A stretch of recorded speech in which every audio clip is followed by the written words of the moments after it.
privilegio poder estar con ustedes, tener este tiempito, aunque sea así como de manera repentina, pero esas son las cosas que el Señor nos permite, ¿cierto? Y para mí es un gozo de verdad estar una vez más en medio de ustedes y sumar un poquito a esta serie de predicaciones que ustedes han venido adelantando, que el pastor Ronald y el equipo ha venido adelantando, eh, justamente relacionada con la visión y la forma en que el Señor ha venido dando a la iglesia para poder entender como ese propósito y esa dirección hacia donde se dirige la iglesia. Y entiendo entonces que han venido hablando sobre diferentes temas de cómo el Evangelio está afectando nuestra vida en diferentes áreas, ¿no? Entendiendo y viviendo lo que somos, ¿no? Que es tan importante eso. Siempre decimos que el Evangelio no es apenas información, que el Evangelio es poder de Dios, que transforma y cambia vidas. Y que cuando venimos por la gracia del Señor a Cristo, entonces nuestra vida es afectada de una u otra manera. No podemos decir o afirmar que una vida que está en Cristo no ha sido afectada por Él. Y eso es justamente lo que queremos seguir como añadiendo un poquito más esta tarde. Bien, hoy hablaremos entonces en particular acerca de entender, entendiendo y viviendo lo que somos entre esposos. ¿Cuántos matrimonios hay aquí? ¿Podrían levantar la mano, por favor, que estén casados? Eso. Bueno, mira, es una iglesia que se compone de bastante matrimonios. Eh, y eso va a ser muy, muy interesante, muy importante. Ya diré por qué es relevante no solamente para los que están casados, pero también para los solteros, por qué es relevante o por qué es importante este tema.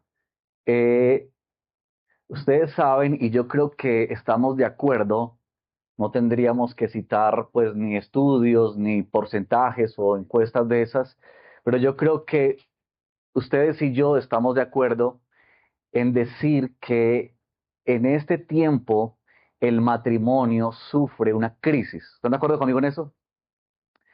Sin mirar estadísticas y sin mirar porcentajes ni encuestas, podemos decir, solamente apreciando lo que encontramos a nuestro alrededor, lo que escuchamos, lo que vemos, lo que sabemos de personas, familiares, amigos, decir que el matrimonio en un sentido ha perdido como valor.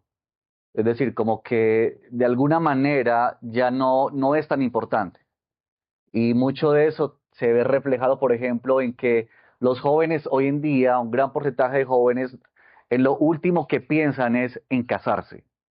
Y eso ya está diciendo mucho de qué es el pensamiento acerca del matrimonio. Y nada más, también podríamos añadir el hecho de que muchas parejas tristemente están acudiendo hoy en día al divorcio. Y no solamente parejas que no conocen del Evangelio, pero todavía más triste es ver matrimonios constituidos en la iglesia, cristianos, llegando al divorcio. Y eso nos habla de una crisis en el matrimonio. Hay tantas ideas, terribles ideas acerca del matrimonio que la sociedad lo que ha hecho es pretender dañar, menoscabar, como siempre ha sido así, lo que Dios ha diseñado. En este librito que se llama Matrimonio centrado en el Evangelio, que algunos de ustedes de pronto lo conocen, el autor hace mención con unas frases que nos ayudan a ver un poquito el pensamiento de la sociedad en cuanto al matrimonio. Entonces, por ejemplo, están estas frasecitas que el mundo dice acerca del matrimonio. La primera dice, el amor es un largo y dulce sueño y el matrimonio es el despertador. Otra frase, todos los hombres nacen libres, pero algunos se casan. Otra frase, nunca supe lo que era la felicidad hasta que me casé y para entonces ya era demasiado tarde. Otra frase, en la antigüedad los sacrificios se hacían ante el altar. Actualmente esa costumbre continúa en la actualidad. Piensa un poquito. Y esta última. El primer año de casados es el más difícil. Los demás son imposibles. Apenas unas ideas de lo que nuestra sociedad dice en cuanto al matrimonio. Y yo creo, hermanos, que nosotros necesitamos con urgencia venir a la Escritura para entender mejor qué es el matrimonio y vivir matrimonios que honren y glorifiquen al Señor. Entonces, para ustedes que estén casados, yo anhelo que el Señor use esta palabra para afirmar sus matrimonios, para corregir algunas cosas y para poder entender un poco mejor y les ayude a llevar sus matrimonios, sus luchas y batallas. Para los solteros, que Dios prepare sus corazones y les ayude desde ahora a entender lo que es el matrimonio para que puedan entrar a un matrimonio, si así el Señor lo quiere, en un mejor entendimiento. Y para quienes no se van a casar porque no quieren casarse, lo cual es legítimo y Dios hace llamados a la soltería, y eso también lo vemos en la palabra del Señor, como algunos hombres en la Escritura, o simplemente Dios no les permitirá casarse, que ustedes puedan entender lo que es el matrimonio para que ustedes sean defensores del matrimonio. Porque si somos hijos de Dios, entonces todos nosotros hemos de ser defensores de lo que Dios ama y de lo que Dios ha diseñado. Amén. Así que yo espero que para todos haya algo por la gracia y la misericordia del Señor. Bueno, este será un sermón no expositivo como acostumbramos, sino un poco más temático. Es decir, no estaremos solamente en un texto, pero vamos a más bien a ir en algunos textos para poder entender más acerca de qué nos dice la Escritura, el Evangelio, acerca del matrimonio.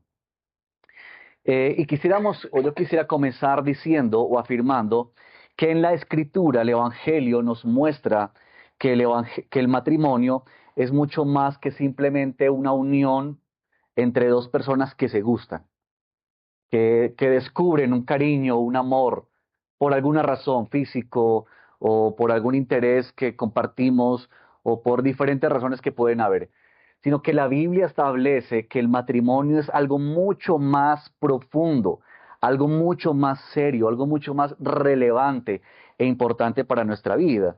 Y la Biblia lo llega a ver como un pacto matrimonial. Porque el matrimonio, establece la Escritura, es la relación más íntima. Así que, por favor, para iniciar, acompáñenme a Génesis capítulo 2, este texto que nos permite apreciar justamente allí donde inician todas las cosas, donde Dios crea todas las cosas, y tenemos entonces también allí cómo Dios en su plan soberano y eterno diseñó esta relación en particular. Entonces, miren conmigo, por favor, capítulo 2 de Génesis, del versículo 21 en adelante. Dice así la palabra. Entonces el Señor Dios hizo caer un sueño profundo sobre el hombre, y éste se durmió. Y Dios tomó una de sus costillas y cerró la carne en ese lugar. De la costilla que el Señor Dios había tomado el hombre, formó una mujer y la trajo al hombre. Y el hombre dijo, esta es ahora hueso de mis huesos y carne de mi carne.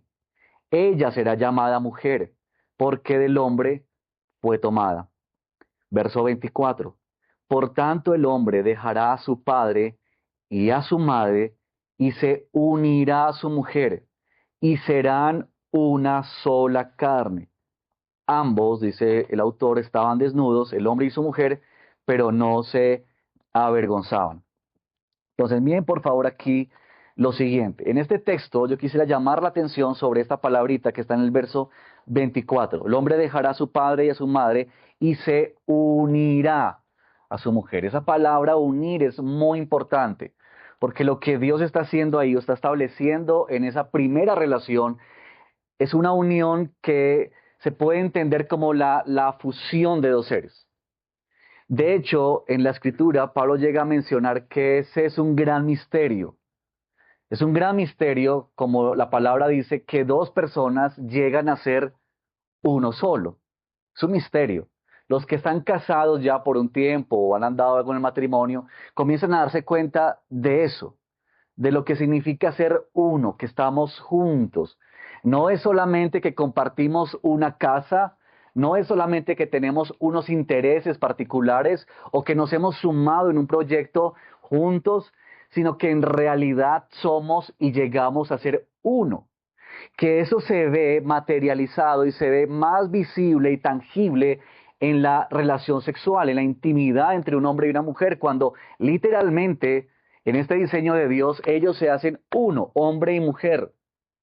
Pero que Dios dice que eso no se queda solamente en el acto sexual o íntimo entre esposo y esposa, sino que eso trasciende a lo que en sí es la misma vida de cada uno de estas personas. Por eso el matrimonio es trascendental en la vida, no es cualquier decisión a la ligera, porque en realidad estamos uniéndonos a otra persona. Así que la fuerza aquí de este verbo es una auténtica fusión, un misterio. Pero déjenme llevarlos por favor a dos textos más que nos ayuden a entender cómo es que la Escritura aprecia esta unión que Dios inició y selló allá en el jardín del Edén, cuando Él mismo como Padre trajo a Eva y se la entregó a Adán. Dios mismo fue el que entregó la primera mujer sobre la tierra, Dios mismo ofició la primera ceremonia, Dios es el diseñador. Pero vayan conmigo por favor a Malaquías, si tienen ahí sus Biblias, Malaquías capítulo 2, verso 14, dice así la palabra del Señor. Y ustedes dicen, ¿por qué? Porque el Señor ha sido testigo entre tú y la mujer de tu juventud, está hablando del matrimonio, contra la cual has obrado deslealmente, aunque ella es tu compañera y la mujer de tu pacto. Por favor, noten esa frase ahí, la mujer de tu pacto. Dios está denunciando las abominaciones, el pecado terrible del pueblo de Israel, y entre esas cosas, Dios está denunciando que algunos, ellos han abandonado a su esposa, a su mujer, y lo que Dios dice o recoge en eso es que Él dice, ustedes han abandonado a la que es la compañera, la mujer de tu pacto. Nota por favor esa palabra, pacto entre hombre y mujer. Ahora por favor vayan a Proverbios capítulo 2, el verso 17. Proverbios capítulo 2, verso 17. O podemos leer desde el verso 16. Ahí está hablando el libro de Proverbios acerca de cómo Dios quiere que apliquemos la sabiduría y nos cuidemos del mal. Especialmente esos textos aluden a la mujer que es como extraña, ¿no? Y que induce o conlleva a que el hombre caiga en adulterio. Pero miren verso 16 del capítulo 2. La discreción te librará de la mujer extraña, de la desconocida, que lisonjea con sus palabras. Ahora miren verso 17. La cual deja al compañero de su juventud y olvida el pacto de su Dios. Ahora noten por favor también esa última frase.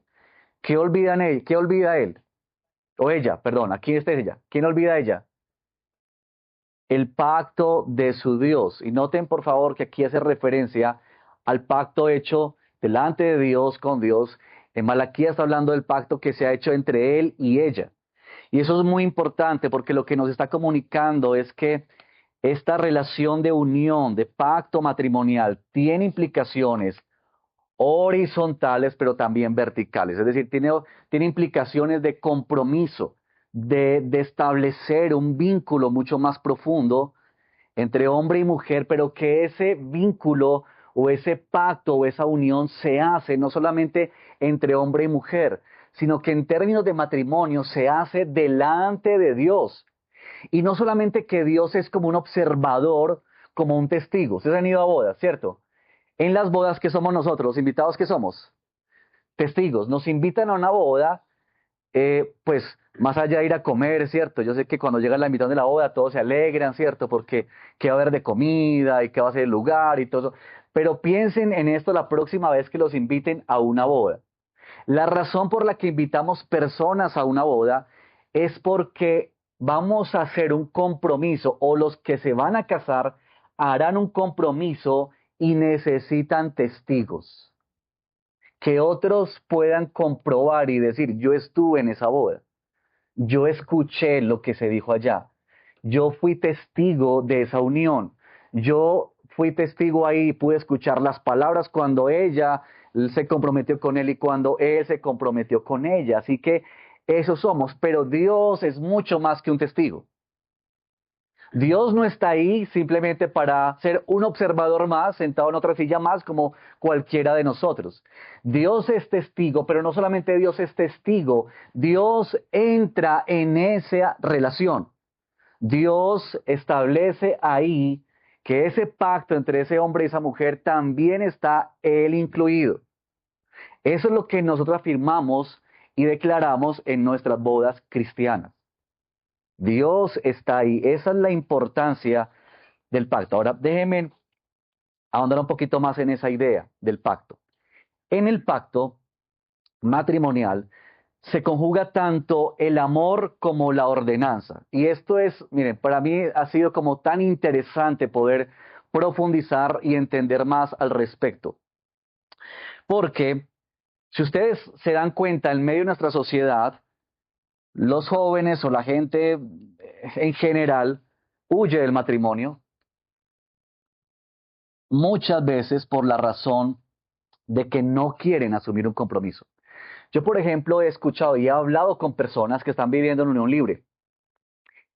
Y cuando uno les habla del matrimonio o hablan del matrimonio, lo que ellos dicen es que están tan felices que ellos piensan que el día que se casen o formalicen esa relación se va a dañar. Ese es el pensamiento. Ahora, entre esas líneas y entre esas palabras, lo que hay es la idea de huir del compromiso. Cada vez queremos menos compromisos. Cada vez queremos menos someternos a otros. Por eso ustedes han escuchado mucho toda esa idea de la libertad financiera, que tiene cosas buenas, no voy a decir que no tiene cosas buenas, pero hay que tomarla con cuidado porque mucho de la filosofía de esa idea es, tú no tienes que rendirle cuentas a nadie. ¿Han escuchado eso? Sé tu propio jefe, porque en un sentido lo que queremos huir es de asumir obligaciones con otros. Porque la libertad es que nadie te diga nada. Vive como quieras, haz lo que tú quieras, entra cuando quieras, sal cuando quieras. Por eso estas relaciones que desarrollan esa libertad en la que tú haces lo que tú quieras y yo hago lo que yo quiera y somos felices, dejamos la puerta abierta para que el día que ya no nos entendamos más, simplemente tú tomas tus maletas, yo las mías, lindo tiempo, muchas gracias por todo, hasta luego. No queremos asumir compromisos. Y lo que el pacto matrimonial sí hace, o lo que la Biblia nos dice acerca del matrimonio, es que el matrimonio conlleva una obligación, pero que esa obligación está acompañada con el amor. Y entonces, solamente en el Evangelio es que tenemos la unión de esas dos verdades, pasión y obligación. En el Evangelio, esas dos verdades sí caminan juntas. Mientras en el mundo tú tienes o tienes pasión o tienes compromiso, pero no puedes tener las dos. El Evangelio dice, sí, sí, en Cristo tenemos pasión, amor, romanticismo, pero tenemos obligaciones, tenemos compromisos. Hemos adquirido compromiso delante de Dios. Así que en la Biblia se conjuga esta unión feliz, ¿cierto? En sentimientos y obligaciones, en pasión y promesas. Y así es que la Biblia contempla el pacto matrimonial. Así que el pacto matrimonial establece un compromiso más serio y más profundo, que es vinculante y que es incondicional, que el que se establece apenas por sentimientos y por emociones. Y ya veremos un poco más sobre esa idea, ¿cierto? Tim Chester, un autor, hablando del matrimonio, dijo lo siguiente: no somos llamados en el matrimonio a seguir sintiéndonos enamorados. Somos llamados a seguir estando enamorados, cumpliendo con las promesas del pacto. El amor es muchas veces más una decisión que un sentimiento. ¿Ustedes se imaginan que nuestros matrimonios dependieran de nuestros sentimientos? ¿Cuántas veces te habrías divorciado? Un montón. Imagínate que si hoy te sientes enamorado, entonces avanzas en tu matrimonio, pero si no, entonces acabas con ese matrimonio. ¿Qué es lo que sostiene nuestros matrimonios en el Evangelio? Es entender que lo que hemos hecho es un pacto matrimonial delante de Dios y que Dios nos llama a no simplemente dejarnos guiar por nuestros sentimientos. Han escuchado también, por ejemplo, gente que se divorcia porque dice es que se me acabó el amor, es que ya no nos amamos, ya no nos gustamos igual. ¿Qué es lo que impera en esas relaciones? Los sentimientos, las emociones. Se acaba el amor, se acaba todo. Pero el Evangelio dice no, no. El pacto matrimonial nos lleva a cumplir a lo que nos hemos comprometido. Bien, ahora déjenme mostrarles un poco cómo esa perspectiva o entendimiento del Evangelio o del matrimonio a la luz del Evangelio como pacto matrimonial nos ayuda en nuestros matrimonios. Así que déjenme mostrarles lo siguiente. Ver el matrimonio como un pacto matrimonial destruye las relaciones basadas en el consumismo. Ustedes saben qué es consumismo, ¿cierto? Creo que podemos entender todo lo que es consumismo, pero cuando las relaciones están impulsadas por nuestros deseos, por los beneficios, más que por un pacto matrimonial, se desencadena las crisis matrimoniales. Lastimosamente tenemos que decir que muchas veces nuestras relaciones se basan más en el consumismo. Noten ustedes, por ejemplo, que a veces escogemos ciertos amigos y a veces la razón de los amigos es porque ese amigo o esa amiga me da un beneficio, ¿cierto? A veces nuestras relaciones están basadas más en esa idea de consumismo, más en lo que yo puedo obtener de otra persona que lo que yo puedo dar a esa persona. Y esas relaciones de consumo son efímeras, son condicionadas, son triviales, son superficiales. Duran apenas mientras haya satisfacción. Duran apenas mientras yo encuentre un beneficio en la otra persona.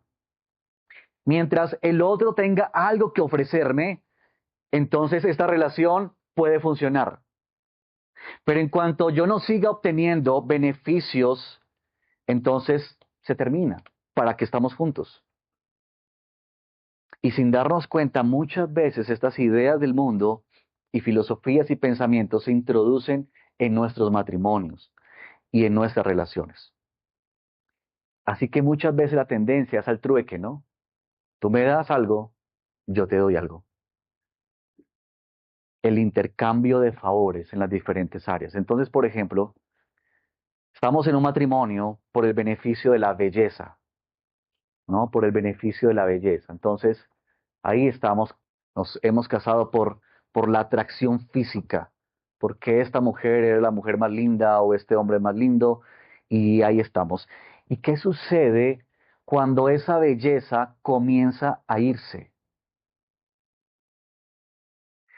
¿Qué sucede entonces cuando empiezan a pasar los años? Y entonces aparece la barriguita en los hombres, ¿cierto?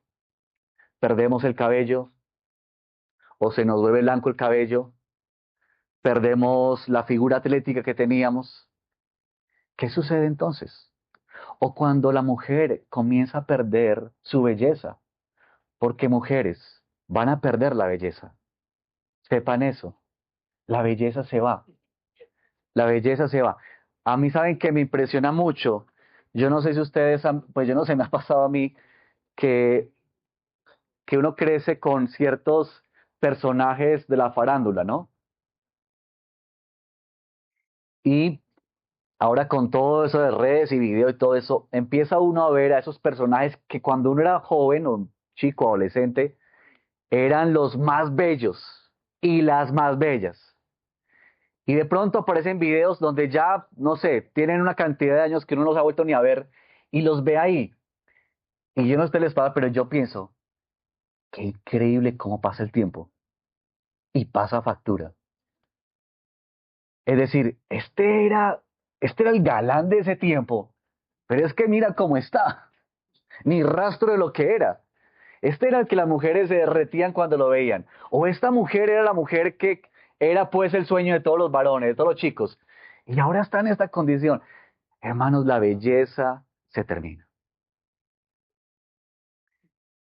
Cuando estamos en relaciones de consumo, no moldeadas por el Evangelio, sino de consumo, entonces tendemos a decir, ya no hay belleza, que es algo que yo busco, entonces muchos buscan otros y otras. ¿Por qué? Porque ya no me beneficia. Antes para mí era un gusto salir contigo a la calle, ya no, ya qué pena. Entonces, qué mejor cambiarte. Pero el beneficio de la sexualidad, por ejemplo, y ese tema, serían temas amplios que no podría ahondar más, pero solamente quiero esbozar aquí un poquito para entender cómo es que nosotros muchas veces buscamos el beneficio, ¿no? Beneficio de la belleza o el beneficio de la sexualidad, de complacerme a mí mismo. Y cuando no soy complacido, entonces también busco a otro o busco a otra. De hecho, se dice que muchas de las infidelidades se dan en términos de que en el matrimonio parece que se pierde el encanto por la rutina y que de alguna manera lo que genera cierto tipo de agrado o de placer es algo que nos vuelve a permitir experimentar lo que hace años experimentamos, como lo nuevo. Y es lo que conlleva tristemente a que muchas personas acuden a la infidelidad para volver a descubrir lo que se perdió, lo que ya no está. Consumismo. Ya no tengo esto, lo busco en otro lugar. Y así, otros temas, la economía, los hijos, temas como esos en los que nos beneficiamos. Estamos casados porque tenemos hijos. Saben también que es lastimoso ver parejas y matrimonios que el día que su último hijo o su hija se va de la casa, ese día se miran el uno al otro para decir, ¿quién eres tú? ¿Qué tenemos que hacer ahora? Se nos acabó el proyecto. Hemos terminado el proyecto de los hijos. Yo conocí lastimosamente una pareja así, de creyentes, hermanos que apreciaba mucho. Pero el día que su último hijo se fue de casa, al día siguiente ellos estaban preparando sus documentos para divorciarse. Lo que los había mantenido por años unidos eran sus hijos.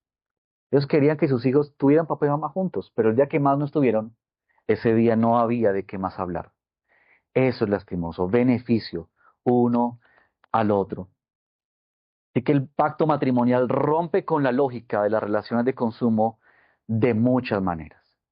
Mientras las relaciones de consumo nos llevan a un compromiso condicional, el Evangelio nos lleva a un compromiso incondicional. Es decir, en la relación de consumo, uno dice, te elijo mientras me sirvas. En el Evangelio, en el pacto matrimonial, decimos, te elijo incluso cuando no me sirves. En las relaciones de consumo hay esta palabrita que podemos decir como desechabilidad, algo que se rompe, que se daña. Entonces la relación de consumo dice, lo que no sirve, se cambia. No me sirves más, no me das placer igual, no disfruto más contigo, entonces te cambio. El pacto matrimonial dice, lo que no funciona, se trabaja esforzadamente en el Señor para seguir juntos adelante. En la relación de consumo tenemos que el fin es como un producto, ¿cierto? El otro se convierte en un producto de satisfacción. En el pacto matrimonial tenemos que el otro es un fin en sí mismo. Es decir, estamos dados a la persona, nos hemos entregado a la persona. El amor conyugal auténtico reconoce la dignidad del otro, no lo reduce a un bien de consumo afectivo o sexual. Es que estamos unidos a esa persona porque hemos entrado en esa relación íntima y estrecha. Y si notan ustedes, ese es el Evangelio. Pero el pacto matrimonial también afirma el presente y trae esperanza hacia el futuro.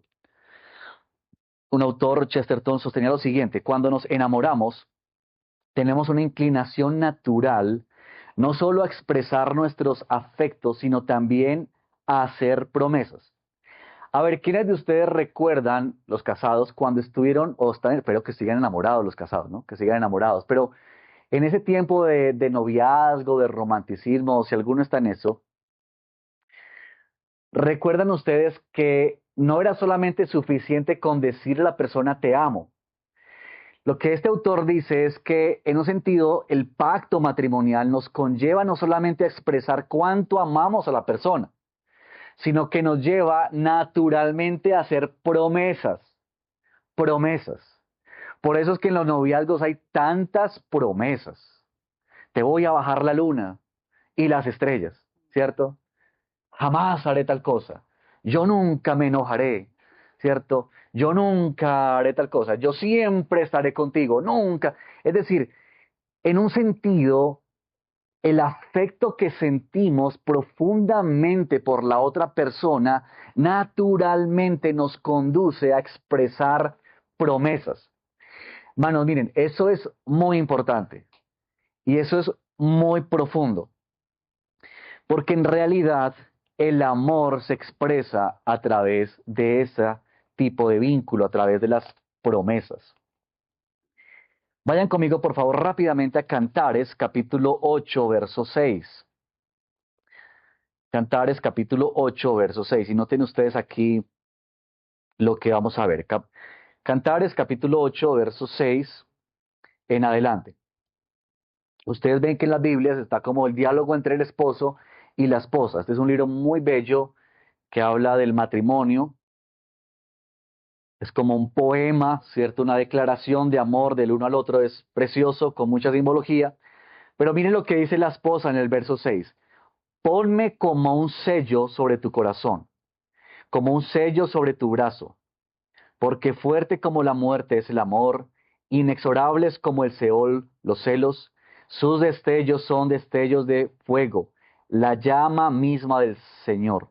Las muchas aguas, ¿hacia dónde está mirando esta mujer? Hacia el pasado, presente, futuro. Hacia el futuro. Las muchas aguas no podrán extinguir el amor, ni los ríos lo apagarán. Si el hombre diera todos los bienes de su casa por amor, solo lograría desprecio. Noten ustedes que ella está, por un lado, pidiéndole al hombre que haga un compromiso de llevarla a ella en lo profundo de su corazón, pero a la vez ella está pensando hacia el futuro y decir, ni las muchas aguas podrán extinguir este amor, y esa es la realidad. Por eso, en las bodas matrimoniales cristianas, decimos que el momento más importante de la boda, hermanos, no es la entrada de la novia. Ese es un momento muy importante, muy lindo. Pero no es la entrada de la novia, ni es la comida, ni son las fotos, ni es el vestido, nada de eso. Lo más importante en las bodas cristianas son los votos. Miren lo que dice Tim Keller sobre los votos. Él dice esto: una boda no debe ser ocasión para hacer públicamente manifiesto el mutuo amor que se supone la pareja ya se profesa. Muy al contrario, en la ceremonia cristiana de boda, la pareja está delante de Dios, de su familia y de la sociedad. Y lo que en verdad debe prometerse es amor, fidelidad y honestidad de mutua reciprocidad y de cara al futuro, sin importar posibles oscilaciones personales futuras o circunstancias extremas cambiantes. Es decir, ese es el momento más importante en la boda, porque ahí es donde estamos diciendo a qué nos comprometemos. Es decir, estamos enamorados. Aquí estamos porque estamos enamorados, perdidamente enamorados, locamente enamorados, pero hay que entender que ese amor que está ahí va a enfrentar pruebas, luchas, dificultades. Y ustedes que han estado casados, queridos, por más de una semana, sabrán que eso es verdad. Que en los matrimonios enfrentamos luchas, desacuerdos, presiones, tensiones. conflictos, batallas, desafíos. Eso es verdad. ¿Qué es lo que hace que el matrimonio permanezca en medio de eso? Pacto matrimonio. Es entender lo que hemos hecho delante de Dios, son los votos, es a qué nos hemos comprometido. Eso es lo que mantiene a una pareja. Los votos nos ayudan a no rendirnos ante las dificultades. Es lo que el Señor usa para recordarnos, para traernos hacia Él.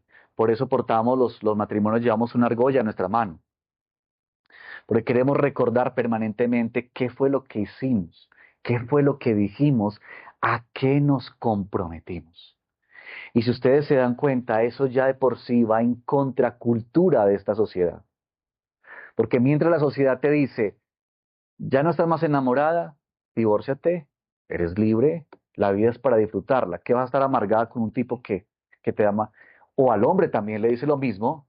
El Evangelio dice, persevera, persevera, anda en este matrimonio, camina en esta relación, sigue adelante, toma el Señor, vayan juntos, busquen ayuda, levanten la mano, pero trabajen juntos. Ese es el llamado del Evangelio. Eso es porque estamos en un pacto matrimonial. Y los votos, interesantemente, van cobrando un sentido mayor a medida que avanza el tiempo. La razón es por esta, porque entre más avanza el tiempo, más nos conocemos. Entre más avanza el tiempo, más tú sabes las debilidades y las fragilidades de tu esposa o de tu esposo. Matrimonios, ¿es así o no es así? Así es. Como que cada vez nos conocemos más. Cada vez hay menos máscaras, hay menos posibilidades de ocultarnos. Por tanto, entonces ahí nuestro compromiso se hace más vigente, más se renueva. Estamos comprometidos, a pesar de todas esas cosas, a perseverar y a estar juntos. Así que el Señor nos siga ayudando en ese sentido. Bien, por último, quisiera mostrar entonces cómo es que este pacto refleja o ilustra una relación más grande, la relación entre Dios y su pueblo. Ustedes creo que han escuchado esta idea, yo creo que la mayoría, la idea de que el pacto matrimonial es un eco de la relación entre Dios y su iglesia, entre Dios y su pueblo. Y eso es precioso. Es decir, Dios no se inventó el matrimonio para ver qué salía de eso. No, es que Dios desde la eternidad, en sus planes soberanos y en su sabiduría, Él había diseñado el matrimonio como una forma en la que tú y yo podamos entender mejor de qué se trata nuestra relación como iglesia, como pueblo de Dios, con nuestro Dios. Que podemos entender. Por eso aquí es donde yo digo, no importa tu estado civil, si estás casado, si estás separado, divorciado, si estás soltero, como estés. Todos nosotros necesitamos entender mejor el matrimonio, porque Dios nos ha dado esa relación para que tú y yo podamos entender mejor de qué se trata nuestra relación con Él.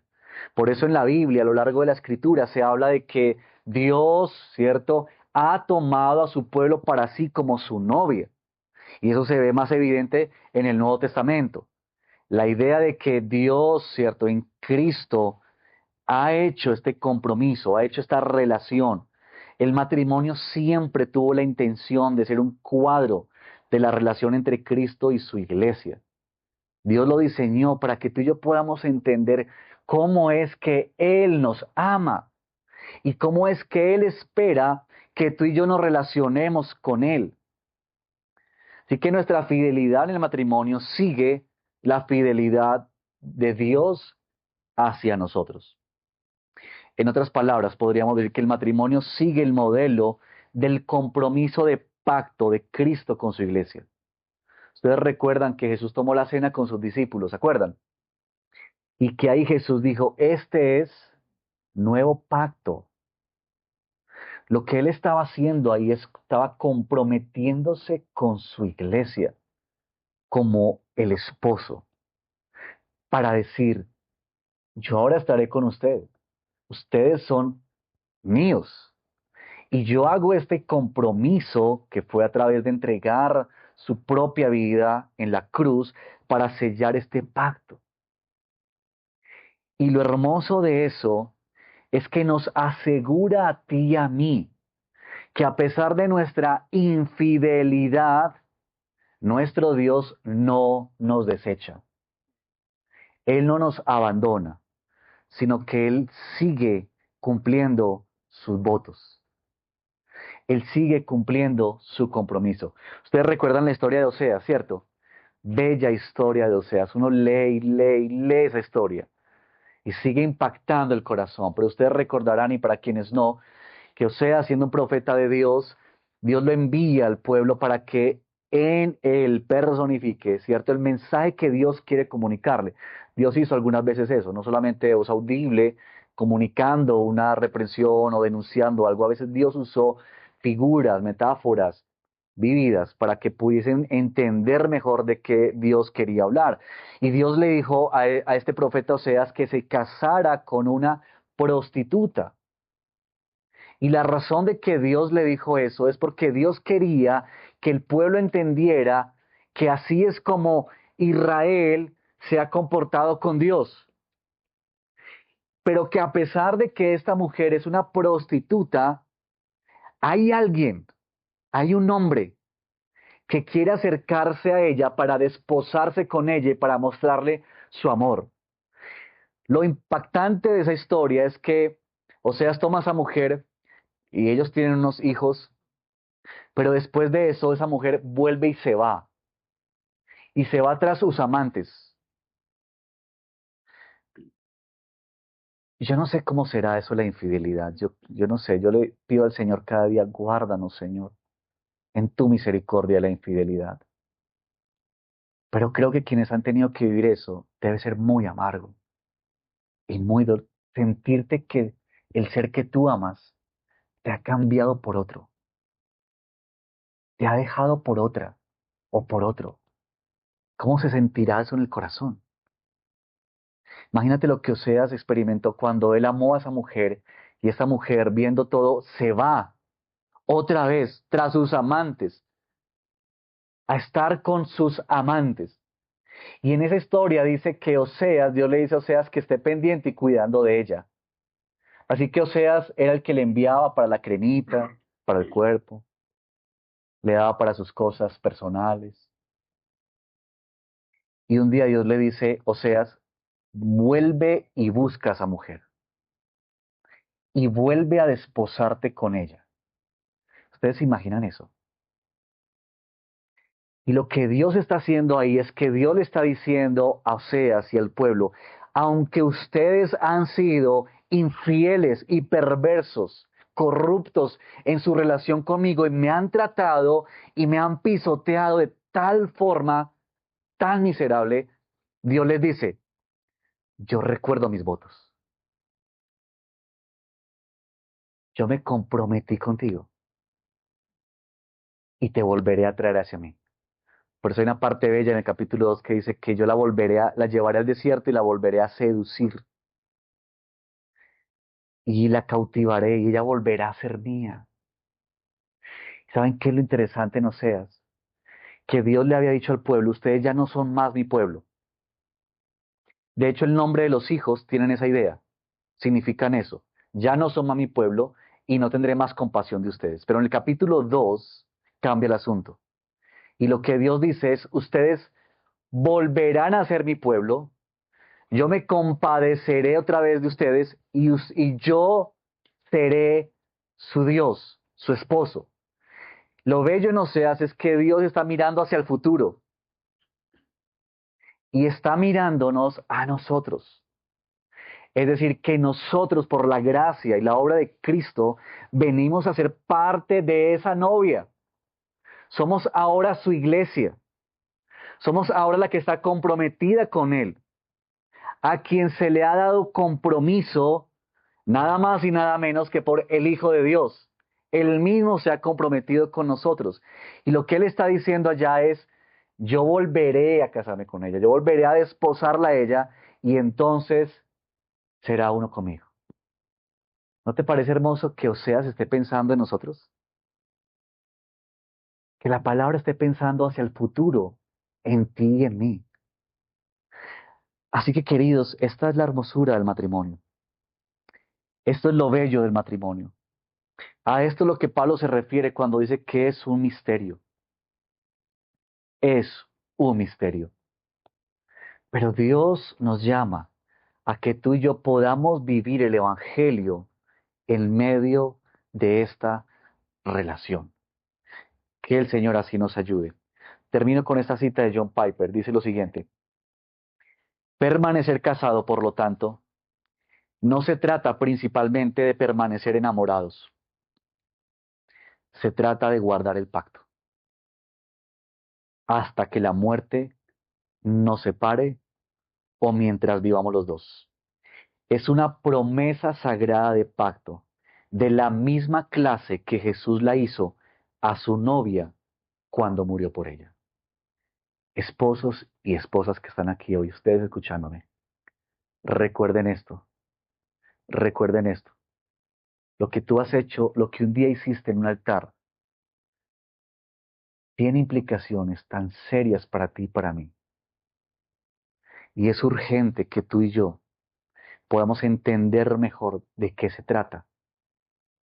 ¿De qué se trata? Porque nosotros necesitamos dar gloria a Dios con nuestro matrimonio y dar testimonio a esta sociedad que desprecia y pisotea lo que Dios ha creado. Así que lo mejor es proclamando la obra de Dios, pero vive también el carácter de Dios y de Cristo en tu matrimonio, para que eso sea luz en medio de donde tú estás. Jóvenes que están aquí solteros, yo quiero animarles. Si tú tienes deseos de no casarte por razones incorrectas, es decir, no porque tú dices, yo creo que Dios me está llamando a la soltería, sino porque tú dices, no, eso es una pereza, qué aburrimiento, se me va a dañar la vida.